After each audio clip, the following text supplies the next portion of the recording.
1892 ඇමරිකාවේ ඔහායෝ වල ඩේටෝන් කියන හරියේ අයියා කෙනෙකුයි මල්ලි කෙනෙකුයි පටන් ගන්නවා සයිකල් කඩයක්. අයියට අවුරුදු 25යි මල්ලිට අවුරුදු 21යි. හැබැයි මේගොල්ලන්ට ඕන සයිකල් හදන්න නෙමෙයි.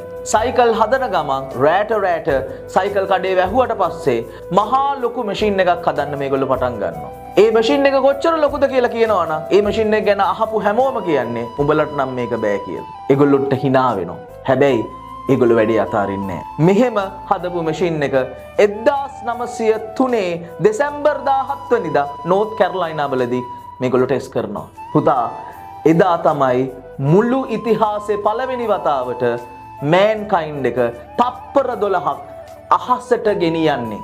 ඒ තමයි ලෝකේ පළවෙනි ෆ්ලයිට් එක. මේ අයියාගේ නම විල්බර්, මල්ලිගේ නම ඕවෙල්. මේ දෙන්නට අපි කියන්නේ රයිට් බ්‍රදර්ස්ලා කියලා. පුතා සයිකල් කඩේක ග්‍රීස් තැවරිච්ච අතකින් අහස අල්ලන්න පුළුවන් නම් ඔයාගේ ඩ්‍රීම් එක කොච්චර ලොකු වුණත් ඒ ඩ්‍රීම් එක ඉස්සරහා අද ඔයා කොච්චර පොඩි වුණත් විශ්වාස කරන්න ඔයාට අහස අල්ලන්න පුළුවන්.